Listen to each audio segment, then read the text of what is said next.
Hey guys, welcome to government jobs Gyan YouTube channel.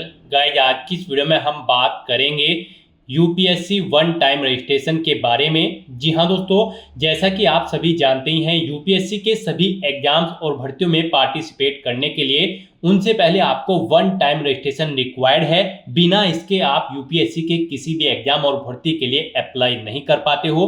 तो कैसे आप अपना UPSC one time registration OTR कर सकते हो बिना कोई मिस्टेक किए हुए, इसकी पूरी जानकारी हम आपको स्टेप बाय स्टेप इस वीडियो में देंगे। बस आपको इस वीडियो को स्किप के बिना शुरू से लेकर एंड तक देखना है। उसके बाद वीडियो पसंद आए तो इसे लाइक और शेयर कर दें। चैनल पर नए हो तो इसे सब्सक्राइब कर लें। तो बिना कोई वक्त गंवाए चलिए शुरू करते हैं।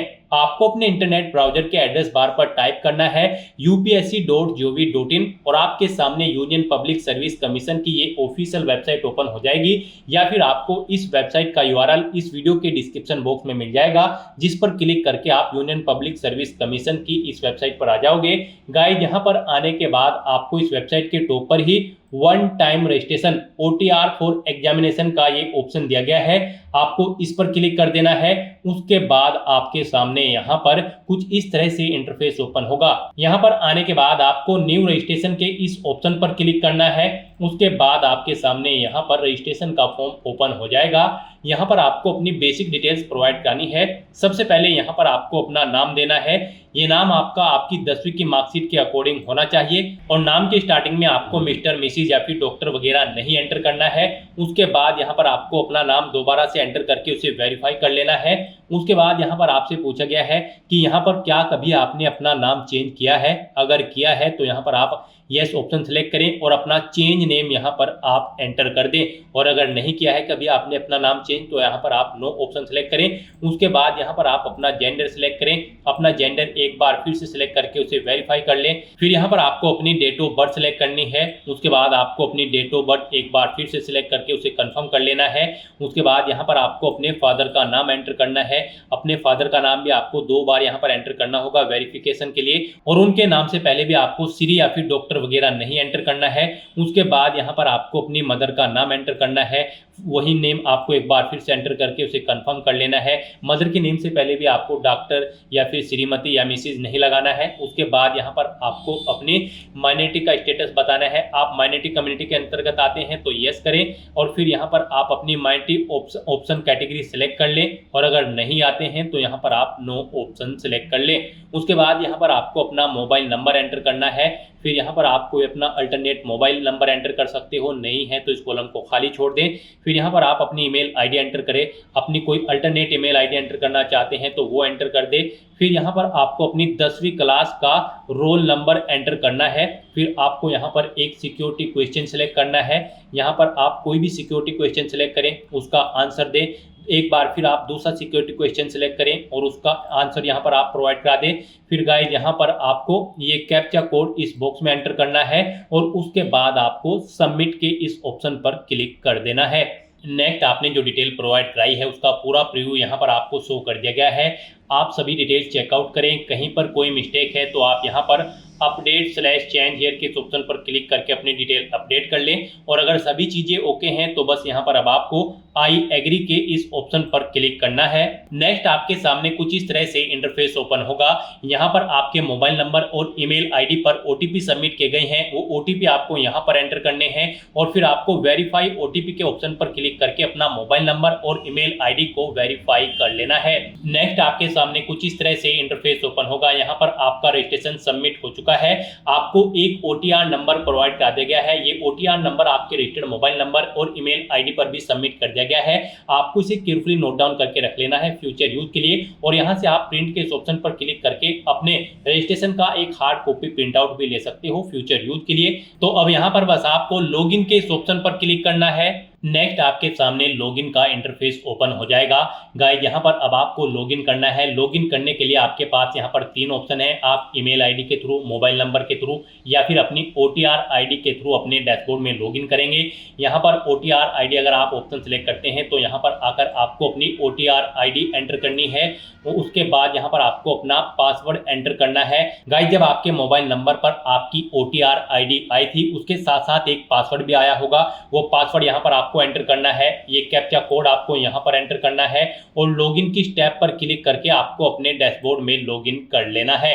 और यहाँ पर अगर आप ईमेल आईडी के थ्रू लॉगिन करना चाहते हो तो आप ईमेल आईडी के ऑप्शन पर सेलेक्ट करें, फिर यहाँ पर आप अपनी ईमेल आईडी एंटर करें और आप गेट ओटीपी के ऑप्शन पर क्लिक करें। आपकी ईमेल आईडी पर ओटीपी आएगा, वो ओटीपी आप यहाँ पर एंटर करें, ये कैप्चा कोड आप यहाँ पर एंटर करें और लॉगिन की स्टेप पर क्लिक करके आप लॉगिन कर ले। या फिर गाइस यहाँ पर आप ओटीपी की जगह अपना पासवर्ड भी एंटर करके, जो पासवर्ड आपकी ओटीआर आईडी के साथ आया था उसे एंटर करके तब भी आप लॉगिन कर सकते हो। और यहाँ पर अगर आप मोबाइल नंबर ऑप्शन सेलेक्ट करते हैं तो फिर यहाँ पर आपको अपना मोबाइल नंबर एंटर करना है, फिर आपको अपना पासवर्ड एंटर करना है जो आपकी ओटीआर आईडी के साथ आया था। या फिर आप गेट ओटीपी ऑप्शन पर क्लिक करके ओटीपी मंगाए, आपके मोबाइल नंबर पर ओटीपी आएगा, वो ओटीपी आप यहाँ पर एंटर करें, ये कैप्चा कोड आप इस बॉक्स में एंटर करें और फिर यहाँ पर आप लॉगिन के इस ऑप्शन पर क्लिक करके लॉगिन कर ले। तो यहाँ पर आप अपनी चॉइस के अकॉर्डिंग किसी भी ऑप्शन का इस्तेमाल करते हुए आप अपने डैशबोर्ड में लॉगिन कर लें। लॉगिन करने के बाद आपके सामने कुछ इस तरह से इंटरफेस ओपन होगा। गाइस यहाँ पर अब आपको अपना पासवर्ड चेंज करना है।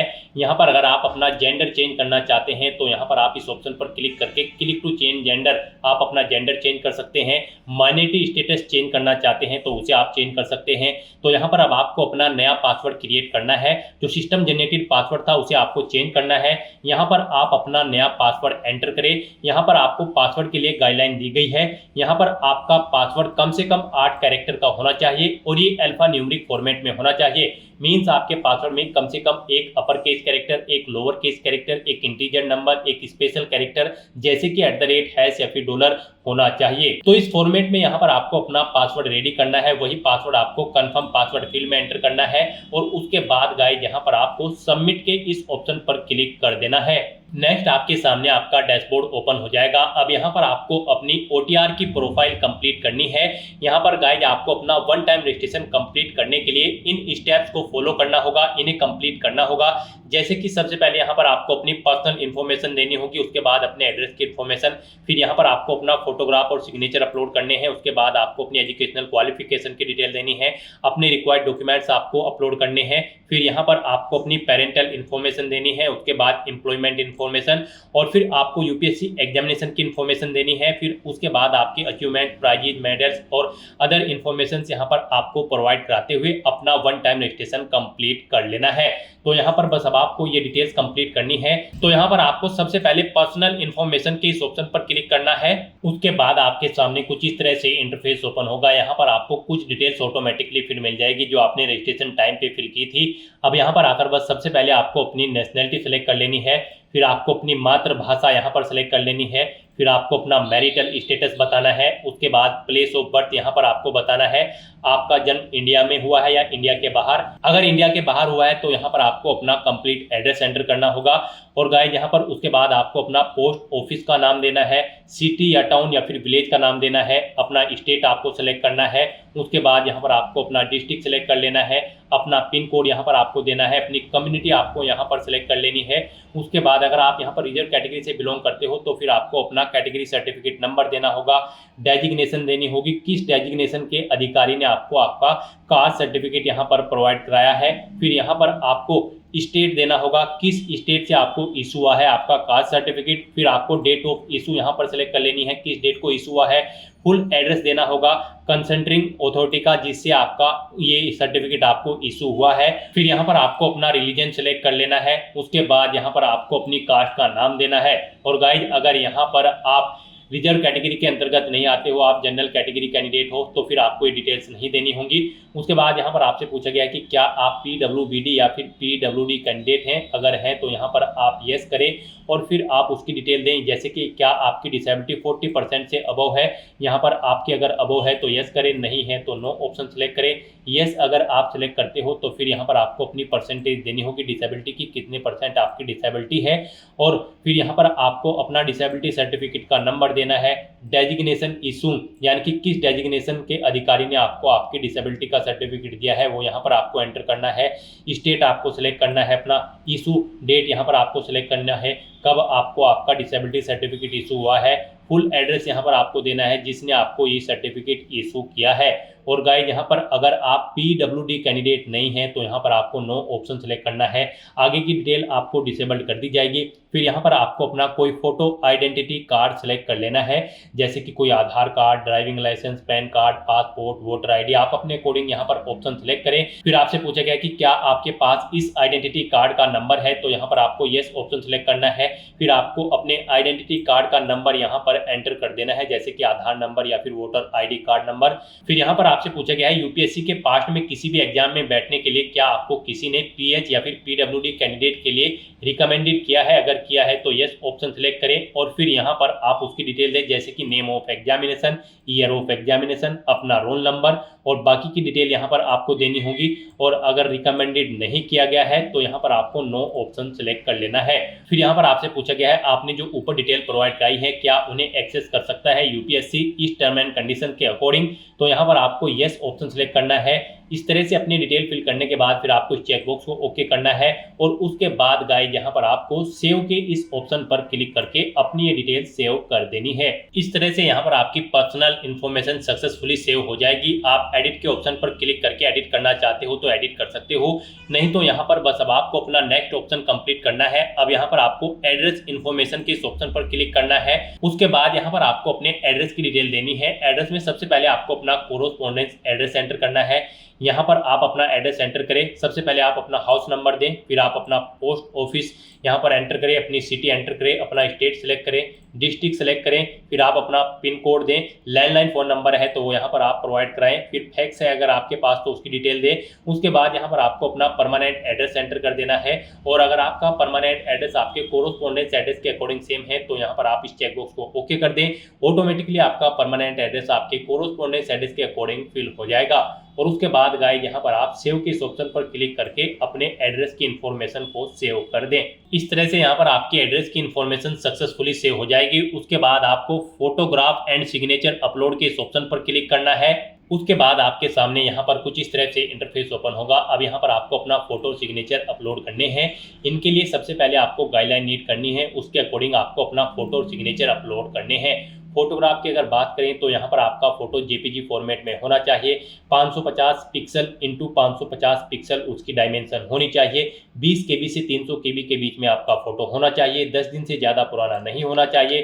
फोटो के बॉटम में आपका नाम और किस डेट को आपका फोटो खींचा गया है वो मेंशन होना चाहिए। तो इस फॉर्मेट में आपको अपना फोटो रेडी करना है। फिर आपको चूज फाइल बटन पर क्लिक करना है, फाइल को सेलेक्ट करना है, इस चेकबॉक्स को ओके करना है और सेव के इस ऑप्शन पर क्लिक करके आपको अपना फोटो अपलोड कर देना है।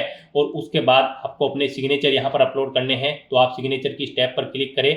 इनके लिए भी आपको गाइडलाइन दी गई है। सिग्नेचर भी आपके जेपीजी फॉर्मेट में होने चाहिए। डायमेंशन उनकी 350 पिक्सल इंटू 350 पिक्सल होनी चाहिए।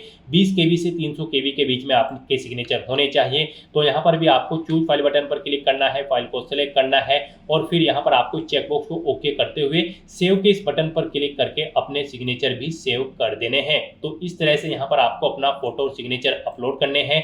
अगर आपका फोटो या फिर सिग्नेचर छोटे या बड़े हैं, आपको उनकी इमेज का जो साइज है वो रिसाइज करना है, तो आप क्लिक करके इस लिंक पर क्लिक करें। आपके सामने यहाँ पर इंस्ट्रक्शंस की ये पीडीएफ ओपन हो जाएगी। यहाँ से आप चेकआउट कर सकते हो कैसे आप अपने फोटो या फिर सिग्नेचर छोटे या बड़े कर सकते हो। आपको एमएस पेंट ओपन करते हुए अपने सिग्नेचर और फोटो को दी गई गाइडलाइंस के अकॉर्डिंग सेट कर लेना है, या फिर आप गूगल में जाकर टाइप करें इमेज रिसाइजर ऑनलाइन वेबसाइट। आपके सामने मल्टीपल वेबसाइट ओपन हो जाएंगी। वहां पर आप अपनी इमेज अपलोड करें और दी गई गाइडलाइंस के अकॉर्डिंग उनका साइज रेडी करके आप उन्हें यहाँ पर अपलोड कर दें। अपने फोटो और सिग्नेचर अपलोड करने के बाद आपको एजुकेशनल इंफॉर्मेशन के इस ऑप्शन पर क्लिक करना है और यहाँ पर अब आपको अपनी एजुकेशनल क्वालिफिकेशन की डिटेल प्रोवाइड करनी है। सबसे पहले यहाँ पर आपको अपनी 10वीं क्लास की डिटेल देनी है। यहाँ पर आप बताएं कौन सी ग्रेड आपकी 10वीं क्लास में है या फिर डिवीजन है, फर्स्ट, सेकंड या फिर थर्ड। आप अपने अकॉर्डिंग यहाँ पर एंटर करें। फिर यहाँ पर आपको अपने मार्क्स की परसेंटेज देनी है, कितने परसेंट मार्क्स आपने ऑब्टेन किए हैं, या फिर सीजीपीए है तो वो एंटर करें। फिर आप यहाँ पर सीजीपीए स्कोर दें, कितने में से कितने सीजीपीए आपका आया है वो यहाँ पर आप दें। पासिंग ईयर आप यहाँ पर दें, कब आपने अपनी 10वीं क्लास पास आउट की है। सब्जेक्ट बताएं आपके पास 10वीं में कौन कौन से थे, जैसे कि आर्ट, कॉमर्स या फिर साइंस। किस स्ट्रीम में आपने अपनी 10वीं क्लास यहाँ पर पास आउट की है, या फिर आप सभी सब्जेक्ट यहाँ पर मैन्युअली एंटर कर दें, जैसे कि हिंदी, इंग्लिश, मैथ। अपने अकॉर्डिंग यहाँ पर आप एंटर करें। फिर यहाँ पर आपको स्कूल का नाम एंटर करना है, बोर्ड का नाम देना है, किस बोर्ड से आपने अपनी 10वीं क्लास पास आउट की है, और उसके बाद गाइज यहाँ पर आपको सेव के इस ऑप्शन पर क्लिक करके अपनी 10वीं क्लास की डिटेल सेव कर देनी है। फिर यहाँ पर आपको अपनी 12th क्लास की डिटेल प्रोवाइड करनी है। यहाँ पर अगर आप एपेड हो तो आप एपेयरिंग ऑप्शन सेलेक्ट करके डिटेल देंगे, और अगर कंप्लीट कर लिया आपने अपनी 12th क्लास तो यहाँ पर आप कंप्लीटेड ऑप्शन सेलेक्ट करेंगे। उसके बाद यहाँ पर आपको अपनी क्लास या डिवीजन एंटर करनी है, आपकी फर्स्ट क्लास है, सेकंड है या फिर ग्रेड, आप अपने अकॉर्डिंग एंटर करें। फिर यहाँ पर आपको मार्क्स की परसेंटेज देनी है, कितने % मार्क्स आपने ऑब्टेन किए हैं। यहाँ पर 12th में CGPA में स्कोर है तो यहाँ पर आप एंटर करें, कितने में से कितने CGPA आपका है वो यहाँ पर आप एंटर कर दें। पासिंग ईयर यहाँ पर आपको देना है, अपने सब्जेक्ट देने हैं 12th के जो सब्जेक्ट आपके पास थे। फिर यहाँ पर आपको स्कूल का नाम एंटर करना है, बोर्ड का नाम देना है जिससे आपने अपनी 12वीं क्लास पास आउट की है, और उसके बाद गाइस यहाँ पर आपको सेव के इस ऑप्शन पर क्लिक करके अपनी 12वीं क्लास की डिटेल भी सेव कर देनी है। 12th की डिटेल कंप्लीट करने के बाद अगर आपने ग्रेजुएशन भी कर रखी है तो आपको ग्रेजुएशन की डिटेल देनी होगी। अगर आप एपेड हो तो आप एपेड ऑप्शन सेलेक्ट करके डिटेल दें, और अगर आपने कंप्लीट कर ली है तो यहाँ पर आपको अब अपनी सबसे पहले स्ट्रीम देनी है, किस स्ट्रीम में आपने अपनी ग्रेजुएशन पास आउट की है आप अपने अकॉर्डिंग यहाँ पर ऑप्शन सेलेक्ट करें। फिर यहाँ पर आपको अपनी ग्रेजुएशन की स्ट्रीम के अकॉर्डिंग अपनी ग्रेजुएशन डिग्री सेलेक्ट करनी है जिसमें आपने अपनी ग्रेजुएशन कंप्लीट की है। उसके बाद यहाँ पर आपको बताना है आपकी फर्स्ट क्लास है, सेकंड क्लास है या फिर ग्रेड में आपके नंबर हैं, आप अपने अकॉर्डिंग यहाँ पर एंटर करें। फिर यहाँ पर आपको मार्क्स की परसेंटेज देनी होगी, अगर परसेंटेज में आपके नंबर हैं, CGPA में है तो यहाँ पर आप बताएं कितने CGPA स्कोर आपका है, कितने में से कितना CGPA है वो यहाँ पर आप एंटर करें। उसके बाद ग्रेजुएशन का पासिंग ईयर आपको देना है, सब्जेक्ट यहाँ पर एंटर करने हैं, किस सब्जेक्ट में आपने अपनी ग्रेजुएशन कंप्लीट की है, नेम ऑफ स्कूल, कॉलेज या फिर इंस्टीट्यूट का आपको यहाँ पर नेम देना है, बोर्ड या यूनिवर्सिटी का नाम आपको यहाँ पर सिलेक्ट करना है जिससे आपने अपनी ग्रेजुएशन कंप्लीट की है, अपनी ग्रेजुएशन का सर्टिफिकेट नंबर या फिर इनरोलमेंट नंबर या फिर रोल नंबर आपको देना है, डेट ऑफ इशू आपको कब इशू हुआ है आपका ग्रेजुएशन का सर्टिफिकेट वो डेट आपको यहाँ पर सेलेक्ट कर लेनी है। उसके बाद किस डेजिग्नेशन के अथॉरिटी ने आपको यहाँ पर आपका ग्रेजुएशन का सर्टिफिकेट इशू किया है वो यहाँ पर आपको एंटर करना है, फुल एड्रेस देना है उस अथॉरिटी का जिसने आपको सर्टिफिकेट दिया है। फिर यहाँ पर आपसे पूछा गया है क्या आपने यहाँ पर अपनी बेसिक एजुकेशनल क्वालिफिकेशन या फिर हायर क्वालिफिकेशन ऑब्टेन की है फॉरेन इंस्टीट्यूट से, तो अगर की है तो आप यस करें और फिर उसकी डिटेल दें, जैसे कि क्या यहाँ पर आपने स्कूल लिविंग सर्टिफिकेट ले रखा है अब्रॉड से, अगर ले रखा है तो यस करें और नहीं ले रखा है तो यहाँ पर आप नो ऑप्शन सेलेक्ट करें। फिर डिटेल ऑफ एजुकेशनल क्वालिफिकेशन यहाँ पर दे, फॉरेन इंस्टीट्यूट का नाम दे और यहाँ पर ऐड के ऑप्शन पर क्लिक करके अपनी डिटेल ऐड कर दे। और यहाँ पर अगर आपने अपनी बेसिक एजुकेशनल क्वालिफिकेशन या फिर हायर क्वालिफिकेशन ऑब्टेन नहीं की है फॉरेन इंस्टीट्यूट से तो यहाँ पर आपको नो ऑप्शन सेलेक्ट करना है। इस तरह से अपनी डिटेल फिल करने के बाद फिर आपको यहाँ पर सेव के इस ऑप्शन पर क्लिक करके अपनी ग्रेजुएशन की डिटेल को भी सेव कर देना है। ग्रेजुएशन डिग्री की डिटेल ऐड करने के बाद अगर आपने यहाँ पर पोस्ट ग्रेजुएशन कर रखी है तो उसकी डिटेल भी आप सेम ऐसे ही यहाँ पर प्रोवाइड करा सकते हैं। तो यहाँ पर आपको अपनी हायर क्वालिफिकेशन तक की सभी डिटेल्स ऐड कर देनी है। जी हाँ दोस्तों, यहाँ पर आपकी जो भी हायर क्वालिफिकेशन है उस तक आपको अपनी सभी एजुकेशनल क्वालिफिकेशन की इंफॉर्मेशन यहाँ पर 1 बाय 1 करके ऐड कर देनी है। और उसके बाद गाइस यहाँ पर आपको डॉक्यूमेंट्स अपलोड के इस ऑप्शन पर क्लिक करना है और यहाँ पर अब आपको अपने डॉक्यूमेंट अपलोड करने हैं। यहाँ पर आपके जो डॉक्यूमेंट होंगे वो PDF फॉर्मेट में होने चाहिए, 1 MB से कम उनका साइज होना चाहिए। तो यहाँ पर आपको अपनी 10वीं क्लास का सर्टिफिकेट अपलोड करना है, ग्रेजुएशन डिग्री अपलोड करनी है, उसकी मार्कशीट या फिर जो सर्टिफिकेट है। उसके बाद यहाँ पर आपको अपना फोटो ID प्रूफ अपलोड करना है, जैसे कि आपका Aadhaar card, voter ID card, PAN card या फिर पासपोर्ट। और फिर यहाँ पर आपको अपना, अगर आप रिजर्व कैटेगरी से बिलोंग करते हैं तो यहाँ पर आपको अपना SC ST OBC non creamy layer या फिर EWS सर्टिफिकेट अपलोड करना है। फिर यहाँ पर अगर आप एज में रिलैक्सेशन चाहते हैं तो एज रिलैक्सेशन सर्टिफिकेट यहाँ पर आपको अपलोड करना होगा। हिल एरिया से आते हो तो यहाँ पर आपको अपना हिल एरिया का सर्टिफिकेट अपलोड करना होगा। डॉक्यूमेंट्स या फिर सर्टिफिकेट आपको अपलोड करना होगा। अगर आपने पोस्ट ग्रेजुएशन या फिर उससे ऊपर की कोई क्वालिफिकेशन कर रखी है तो उसका सर्टिफिकेट भी यहाँ पर आपको अपलोड करना होगा। कोई अचीवमेंट है आपके पास किसी डिफरेंट फील्ड्स के अंतर्गत या फिर अवार्ड है या फिर प्राइज है, उसे भी यहाँ पर आप अपलोड कर सकते हो, उसका डॉक्यूमेंट आप अपलोड कर सकते हो। तो यहाँ पर बस अब आपको चूज फाइल के बटन पर क्लिक करना है, फाइल को सेलेक्ट कर लेना है और अपने इन डॉक्यूमेंट्स को यहाँ पर 1 बाय 1 करके अपलोड कर देना है। और उसके बाद गाइस यहाँ पर आपको पेरेंटल इंफॉर्मेशन के इस ऑप्शन पर क्लिक करना है। उसके बाद यहाँ पर आपको अपने फादर और मदर की इन्फॉर्मेशन देनी है। सबसे पहले यहाँ पर आपको अपने फादर की इन्फॉर्मेशन देनी है। यहाँ पर आप सेलेक्ट करें उनकी नेशनलिटी, उसके बाद उनका प्रोफेशन यहाँ पर आप सिलेक्ट करें। फिर यहाँ पर आप उनका एड्रेस एंटर कर दें और यहाँ पर अगर उनका एड्रेस आपके कोरोस्पोंडेंस एड्रेस या फिर परमानेंट एड्रेस के अकॉर्डिंग सेम है जो आपने OTR टाइम पर फिल किया था, तो यहाँ पर आप ऑप्शन पर क्लिक करें, उनके अकॉर्डिंग यहाँ पर आपके फादर का एड्रेस फिल हो जाएगा। और अगर अलग है तो यहाँ पर आप मैन्युअली एंटर करें, जैसे कि उनका house number, post office, city, state select करें, डिस्ट्रिक्ट सेलेक्ट करें, पिन कोड दें और फिर यहाँ पर आपके पिताजी किसी पोस्ट पर कार्यरत है या फिर रिटायर्ड हो चुके हैं तो यहाँ पर आप उस पोस्ट का नाम दें। नहीं है कार्यरत या फिर रिटायर्ड नहीं हुए तो यहाँ पर आपको नॉट एप्लीकेबल एंटर करना है और फिर आपको उनकी एनुअल इनकम यहाँ पर एंटर करनी है। और अगर एनुअल इनकम 0 है, कोई इनकम नहीं है, तो यहाँ पर आपको 0 मेंशन कर देना है। और फिर यहाँ पर आपको उनका स्टेट सिलेक्ट करना है, जिस स्टेट से वो बिलोंग करते हैं, फिर उनका डिस्ट्रिक्ट यहाँ पर आपको सिलेक्ट करना है और सेव के इस ऑप्शन पर क्लिक करके आपको अपने फादर की इंफॉर्मेशन सेव कर देनी है। उसके बाद यहाँ पर आपको अपनी मदर की इंफॉर्मेशन देनी है। यहाँ पर भी आपको उनकी नेशनैलिटी सिलेक्ट कर लेनी है, फिर उनका प्रोफेशन यहाँ पर सिलेक्ट करना है। फिर यहाँ पर अगर आपकी मदर का जो एड्रेस है वो आपके फादर के एड्रेस के अकॉर्डिंग है या फिर आपके परमानेंट या फिर कोरोस्पोंडेंस एड्रेस के अकॉर्डिंग है तो आप इनमें से किसी भी ऑप्शन पर क्लिक करें, ऑटोमेटिकली वो एड्रेस यहाँ पर फिल हो जाएगा। और अगर अलग है तो यहाँ पर आप मैन्युअली एंटर कर दें। उसके बाद यहाँ पर आपसे पूछा गया कि क्या आपकी मदर भी किसी सर्विस पर है या फिर रिटायर्ड हो चुकी है। अगर हो चुकी है तो यहाँ पर उस पोस्ट का नाम दे। नहीं आपकी माताजी सर्विस करती है या फिर रिटायर्ड नहीं हुई है तो फिर यहाँ पर आपको नॉट एप्लीकेबल मेंशन करना है। फिर यहाँ पर आपको अपनी मदर की एनुअल इनकम देनी है और अगर इनकम नहीं है तो यहाँ पर आपको 0 मेंशन कर देना है। उनका स्टेट आपको सिलेक्ट करना है, फिर उनका डिस्ट्रिक्ट आपको सिलेक्ट करना है और सेव के इस ऑप्शन पर क्लिक करके उनकी ये डिटेल सेव कर देनी है। इस तरह से यहाँ पर आपको अपने माताजी और पिताजी की इंफॉर्मेशन एंटर कर देनी है। और उसके बाद गाइस यहाँ पर आपको एम्प्लॉयमेंट इंफॉर्मेशन के इस ऑप्शन पर क्लिक करना है। उसके बाद आपके सामने कुछ इस तरह से इंटरफेस ओपन होगा। अब यहाँ पर आपसे पूछा गया है आपके पेरेंट्स एम्प्लॉय हैं, अगर हैं तो यहाँ पर आप ऑप्शन सेलेक्ट करें। सेंट्रल गवर्नमेंट के हैं, स्टेट गवर्नमेंट के हैं, PSU या फिर प्राइवेट, आपने अपने अकॉर्डिंग ऑप्शन सेलेक्ट करें। और नहीं है तो यहाँ पर आपको नॉट एम्प्लॉयड को ऑप्शन पर सेलेक्ट करना है।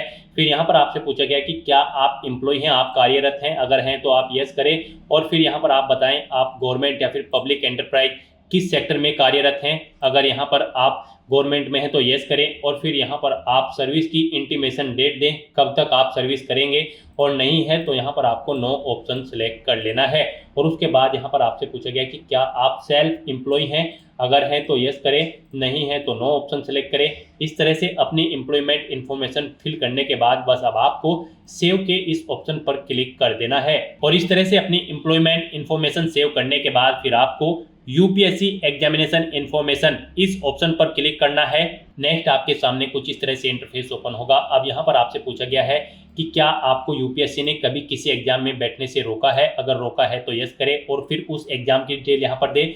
नहीं रोका है तो आप नो ऑप्शन सेलेक्ट करें। उसके बाद यहाँ पर आपसे पूछा गया कि क्या आपने UPSC के प्रीवियस ईयर के एग्जामिनेशन में पार्टिसिपेट किया है, आपने अप्लाई किया है, अगर किया है तो यस करें। और फिर यहाँ पर आप एपेड एग्जामिनेशन का नाम सेलेक्ट करें, किस एग्जाम के लिए आपने अप्लाई किया था और फिर कितने बार आप अप्लाई कर चुके हैं उस एग्जाम के लिए, वो नंबर यहाँ पर आप सिलेक्ट करें। और अगर नहीं किया है तो यहाँ पर आप नो ऑप्शन सेलेक्ट कर लें।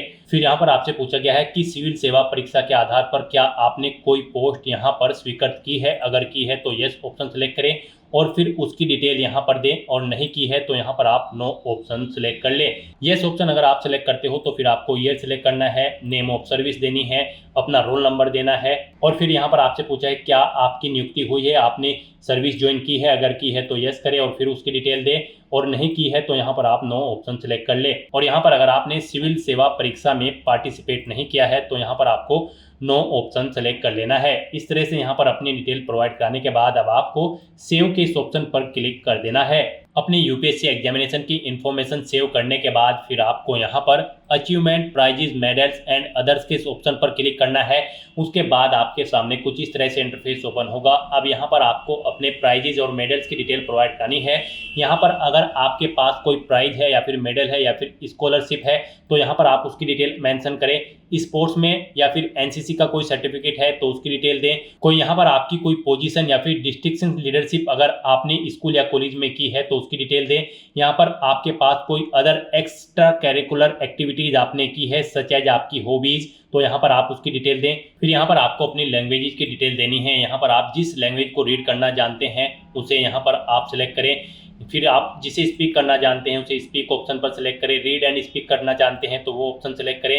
रीड राइट स्पीक जानते हैं तो वो लैंग्वेज यहाँ पर आप सिलेक्ट कर ले। और फिर उसका एग्जामिनेशन यहाँ पर आपने उसके लिए कौन सा एग्जामिनेशन पास आउट किया है, जिस लैंग्वेज की डिटेल आप यहाँ पर दे रहे हैं वो यहाँ पर आपको एंटर करना है और ऐड के बटन पर क्लिक करके अपनी लैंग्वेज की डिटेल ऐड कर देनी है। एक से ज़्यादा लैंग्वेज अगर आप जानते हैं तो फिर आप यहाँ पर दोबारा से अपनी दूसरी लैंग्वेज ऐड करके उसे भी ऐड के बटन पर क्लिक करके ऐड कर सकते हैं। इस तरह से आपको अपनी डिटेल्स यहाँ पर ऐड कर देनी है और फिर आपको सेव के इस ऑप्शन पर क्लिक करके अपनी ये डिटेल्स सेव कर देनी है। इस तरह से यहाँ पर आपकी यूपीएससी वन टाइम रजिस्ट्रेशन की प्रोफाइल सक्सेसफुली कंप्लीट हो चुकी है। इन सभी ऑप्शन के सामने आपको ग्रीन कलर का ओके का टिक मिल जाएगा, यानी कि आपकी ओटीआर कंप्लीट हो चुकी है, प्रोफाइल कंप्लीट हो चुकी है। अब आप यूपीएससी के अंतर्गत होने वाली सभी भर्तियों या फिर एग्जाम्स में पार्टिसिपेट कर सकते हैं। जो भी भर्तियां या फिर एग्जाम निकलेंगे आप अपनी एलिजिबिलिटी के अकॉर्डिंग उनमें अप्लाई कर सकते हो। उसके लिए आपको लेटेस्ट नोटिफिकेशन की स्टेप पर क्लिक करना है। उसके बाद यहाँ पर आपको आपके डैशबोर्ड में जैसे ही कोई एग्जाम या फिर भर्ती निकलेगी आपको यहाँ पर शो हो जाएगी। उसके लिए आप अप्लाई कर सकते हो अगर आप एलिजिबल होंगे। तो दोस्तों ऐसे आप अपना UPSC one time registration step by step कर सकते हो। और गाइस यहाँ पर अगर आप अपना यूपीएससी वन टाइम रजिस्ट्रेशन का पासवर्ड भूल गए हो तो आपको यूपीएससी की वेबसाइट पर आने के बाद वन टाइम रजिस्ट्रेशन की इस ऑप्शन पर क्लिक करके इस इंटरफेस पर आ जाना है और यहाँ पर आने के बाद आपको फॉरगॉट पासवर्ड के इस ऑप्शन पर क्लिक करना है। यहाँ पर आकर आपको अपनी ओटीआर आईडी एंटर करनी है, ये कैप्चा कोड यहाँ पर एंटर करना है और सबमिट के इस ऑप्शन पर क्लिक करके अपना पासवर्ड गेट कर लेना है। तो दोस्तों ऐसे आप अपना यूपीएससी वन टाइम रजिस्ट्रेशन कर सकते हो यूपीएससी की भर्तियों और एग्जाम में पार्टिसिपेट करने के लिए स्टेप बाय स्टेप बिना कोई मिस्टेक किए हुए। आज की इस वीडियो में बस इतना ही। आई होप ये वीडियो आपको पसंद आई होगी। अगर पसंद आई हो तो इसे लाइक और शेयर करें। चैनल पर नए हो तो इसे सब्सक्राइब कर लें। Thanks for watching.